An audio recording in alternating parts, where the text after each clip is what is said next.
Hello everyone, in this video we will learn about the concept of investment company and pension fund. यो चाहिँ एक्जाममा एकदमै राम्रो marks cover गर्छ यसले चाहिँ हैन 15 to 30 मार्क्स सम्मको आइराछ र यो एकदमै इजिएस्ट च्याप्टर पनि हो है।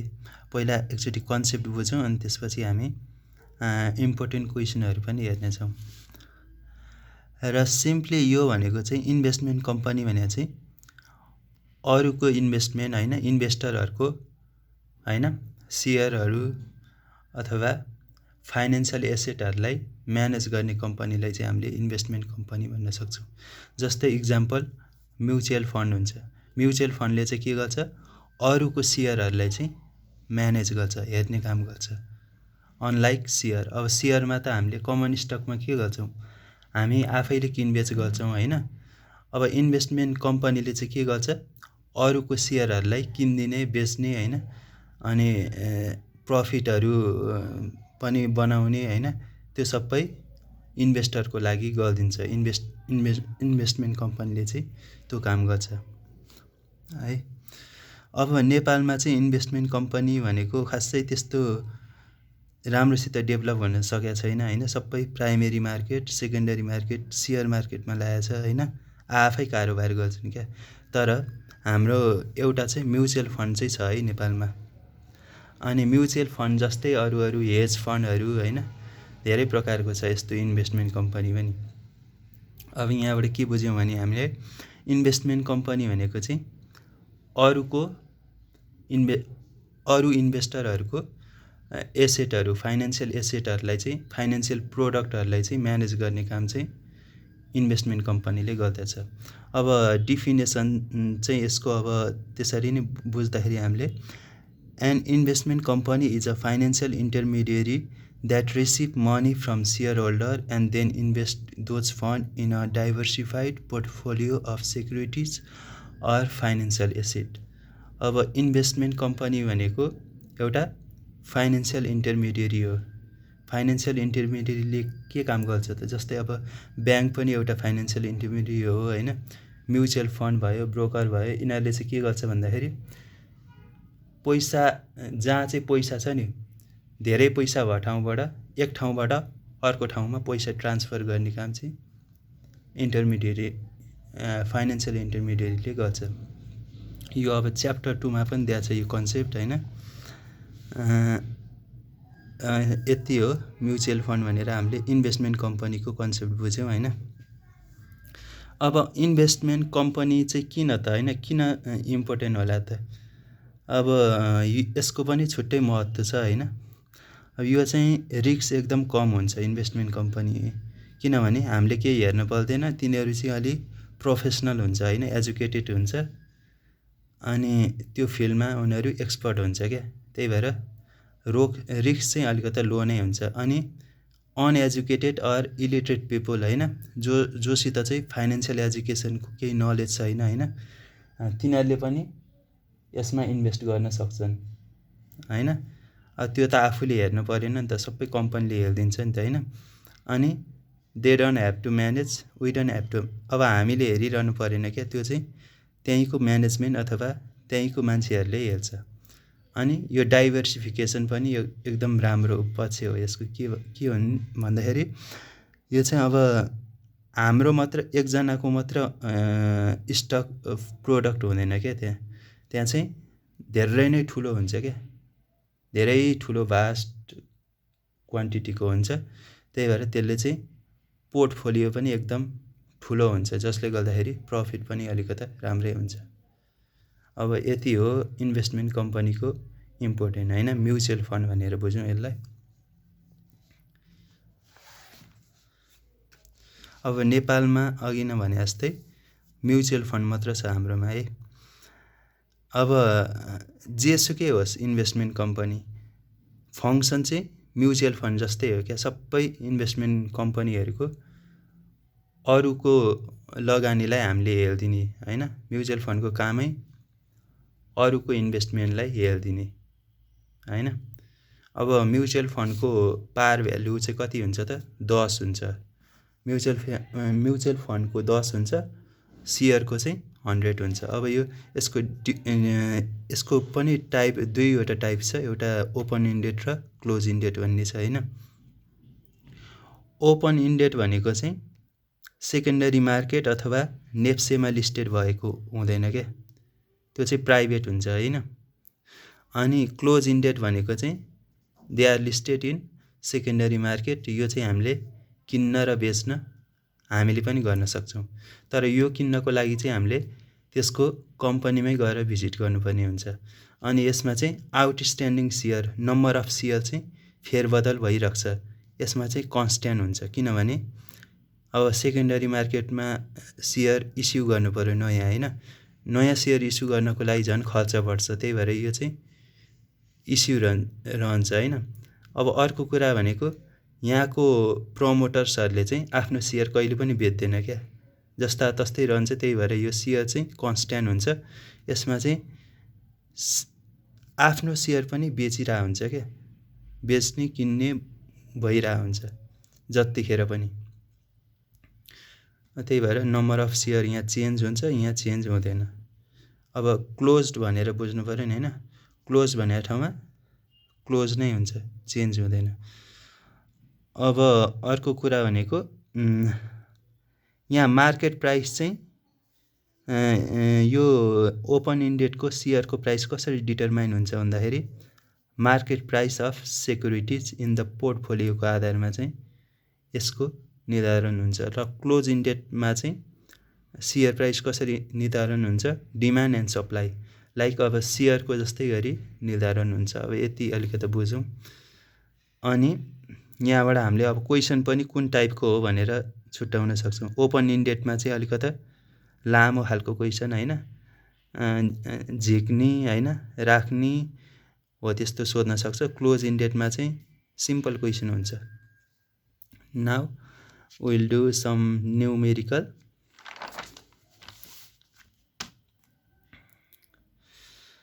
अब न्युमेरिकल बुझ्नुभन्दा पहिला अलिकति यसको टपिकहरू पनि अलिकति हेरौँ हैन।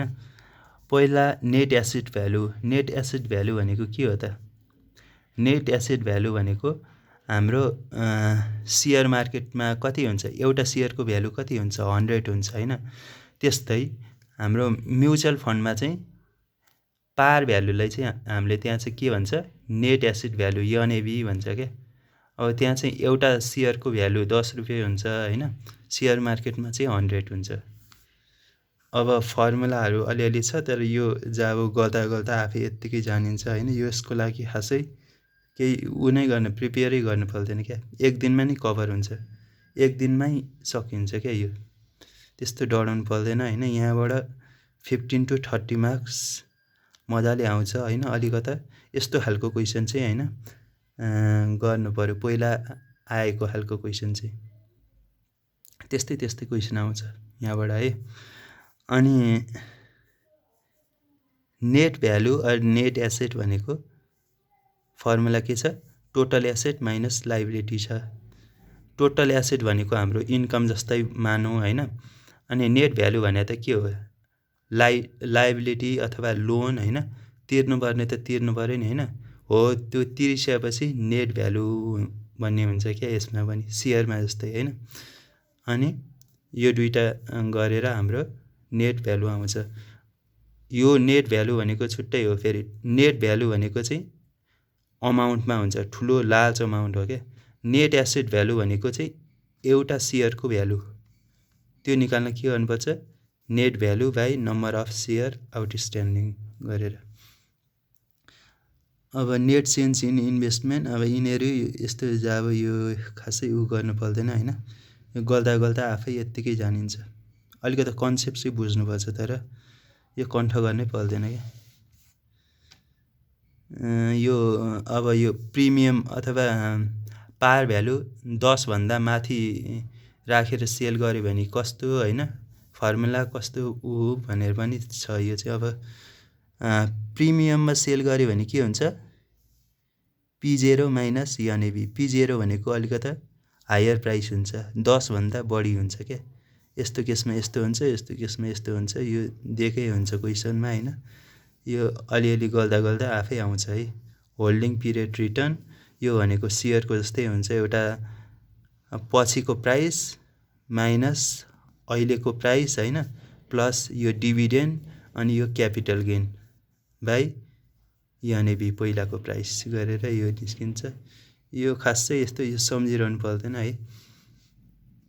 र यहाँबाट अलिकता अलि इम्पोर्टेन्ट खालको क्वेसन हैन, पहिला सोधिरहेको क्वेसन चाहिँ एउटा लोड भनेर दिएको छ। लोड भनेको के हो त, सिम्पली अब ब्रोकरहरूले सेयर मार्केटमा कमिसन काट्छ कि काट्दैन हैन, त्यस्तै यो म्युचुअल फन्ड कम्पनीमा पनि अथवा इन्भेस्टमेन्ट कम्पनीमा पनि एउटा कमिसन काट्छ, त्यसलाई नै हामीले लोड भन्छौँ हैन।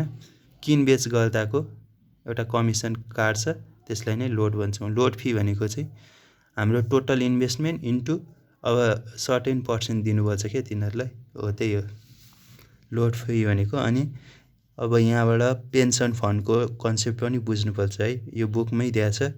अनि टाइप्स अफ पेन्सन फन्ड 2 टाइपको छ है, त्यो पनि हेर्नु होला। टाइप्स अफ पेन्सन फन्ड हैन, अनि एडभान्टेज अफ इन्भेस्टमेन्ट कम्पनी, यो अघि नै हामीले बुझिसकेका छौँ। एडभान्टेज के हुन्छ त, अब यहाँ इलिटरेट पिपुल अथवा अलिकता फाइनेन्सको नलेज नहुने मान्छेले पनि लगानी गर्न सक्छ, लो रिस्क हुन्छ हैन।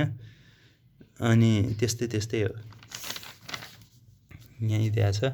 डाइभर्सिफिकेसन हुन्छ हैन, अब हामीले टाइम दिइरहनु पर्दैन हैन, त्यो हेर्ने छुट्टै मान्छे हुन्छ त्यहाँ, त्यस्तो छ। र अब रोल अफ स्पोन्सर पनि भनेको छ उसमा हैन। अब पेन्सन फन्डमा चाहिँ स्पोन्सरको रोल भनेको, स्पोन्सर भनेको चाहिँ हाम्रो जसले चाहिँ हामीलाई काम दिएको छ त्यसलाई नै स्पोन्सर भन्छ हैन। अब गभर्मेन्ट उहरूमा त सरकार नै स्पोन्सर हुन्छ नि त हैन, तिनीहरूले पेन्सन दिने हो नि त। जसले चाहिँ हामीलाई पेन्सन दिन्छ त्यसलाई हामीले स्पोन्सर भन्छौँ। अब त्यसको काम के हो त, सिम्पली हामीलाई हैन हाम्रो पैसा फिर्ता गर्ने हैन, रिटायरमेन्टमा पेन्सन दिने काम गर्ने त हो नि स्पोन्सरको रोल हैन, त्यही लेख्ने हो। अब यहाँ पहिलाको क्वेसनहरू नि दिएको छ हैन। अब हामीले कन्सेप्ट बुझिहाल्यौँ अनि यहीबाट हामीले गर्न सक्छौँ। Role of sponsor, load fee को इक्जाम्पल हैन, पेन्सन फन्ड र यसको टाइप्स यो बुकमा दिएको छ।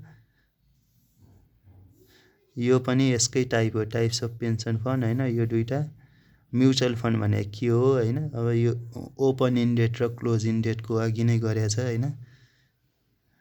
इन्भेस्टमेन्ट कम्पनीको फिचर भनेको बुझिहाल्यौँ हैन, कन्सेप्ट बुझ्ने हो क्या, यो कन्ठ गर्ने नै हैन यस्तै। अब एडभान्टेज भनेको नि त्यहीँबाट गरिहाल्यौँ हैन। ल यस्तै छ। र यसबाट चाहिँ हाम्रो 15 मार्क्स चाहिँ सजिलै आउने रहेछ क्या। अब यो क्वेसन पढौँ एकचोटि। XYZ mutual fund with outstanding share 25 million छ है, अनि मार्केट भ्यालु चाहिँ 500 मिलियन छ। यसको मार्केट भ्यालु, टोटल एसेट भनेको 500 मिलियन छ, लाइबिलिटिज 50 मिलियन छ। डिसेम्बर 10 मा है, फेरि यो चाहिँ डिसेम्बर 10 मा चाहिँ यति छ। अनि त्यसपछि चाहिँ के भनेको छ, liability and value of on December 12 December 10 पछि चाहिँ लाइबिलिटी सबै क्लियर गरिदिन्छ अरे है, लाइबिलिटी 0 हुने रहेछ। अनि भ्यालु अफ इट्स पोर्टफोलियो चाहिँ को भ्यालु चाहिँ पहिलाको जति नै हुन्छ अरे। यसमा पहिलाको जति कति भने 500 मिलियन। अब यो गरौँ पहिला हैन। What is the net value of the portfolio of, net value भने कति हो भनेर भनेको छ। अब यो गिभन यस्तो छ, market value or total value or total asset जे लेखे पनि 500 मिलियन छ, लाइबिलिटी 50 मिलियन छ। अब अन डिसेम्बरमा त हाम्रो लाइबिलिटिज त जतिको तति नै छ हैन। अब नेट भ्यालु भने कति हुन्छ त, टोटल भ्यालु माइनस लाइबिलिटी नै तिर्नु पर्यो हैन 450 मिलियन हुन्छ। अब एनएभी कति हुन्छ भनेछ भ्यालु अफ एउटा शेयरको भ्यालु कति हुन्छ भन्न खोज्या है यो भने। अब नेट भ्यालु भनेको हाम्रो कति आयो 450 मिलियन हैन। यसको फर्मुला चाहिँ simply net value by outstanding share हो। नेट भ्यालु भनेको टोटल एसेट माइनस लाइबिलिटिज भयो हैन। अनि यसो गर्दाखेरि ₹18 आउँछ। एउटा शेयरको मूल्य 18 पर्छ है। अनि डिसेम्बर 11 मा अब अर्को भनेको छ लाइबिलिटिज चाहिँ 0 किनभने सबै क्लियर गर्यो भनेको छ नि त हैन। तिर्दियो रे के 50 मिलियन। अनि नेट भ्यालु कति हुन्छ भनेको छ। अनि अर्को बुझ्नुपर्ने कन्सेप्ट चाहिँ के भनेको छ भन्दाखेरि टोटल भ्यालु चाहिँ डिसेम्बर 10 को जति नै छ रे के। लाइबिलिटी तिरे पनि टोटल भ्यालु एउटै हुन्छ भनेर भनेको छ क्वेशनमै है। डिसेम्बर 10 पछि र 500 माइनस 0 गरेर यो 500 नै भयो। नेट एसेट भ्यालु भनेको अहिलेको जस्तै गरेर net value by outstanding share गरेर 20 हैन। अब नेट एसेट भनेको टोटल एसेट माइनस लाइबिलिटिज गरेर अब ईमा के भनेछ what is the net value on December 12। December 12 मा चाहिँ नेट भ्यालु भनेको छैन है। Net asset value on December 12 एउटा शेयरको भ्यालु कति हुन्छ रे डिसेम्बर 12 मा भनेछ। अब डिसेम्बर 12 मा यहाँ क्लियरली भनेछ क्वेशनमा on December 12 the value of the portfolio of the fund increases to 550 million मा पुग्छ रे के। पहिला 500 मिलियन थियो हैन। पछि चाहिँ 550 मिलियन हुन्छ रे। अनि लाइबिलिटिज 0 नै हुन्छ भनेछ। अब नेट एसेट भ्यालु भनेको हामीलाई फर्मुला थाहा छँदैछ हैन। त्यसको भनेको नेट एसेट भ्यालु भनेको नेट एसेट यति 550 नै भएको। नेट एसेट भ्यालु भनेको नेट एसेट अथवा total asset by number of share outstanding or outstanding share है। यति गर्दाखेरि ₹22 एउटा शेयरको मूल्य चाहिँ 22 हुन्छ रे भ्यालु चाहिँ। अब अर्को के भनेको छ भन्दाखेरि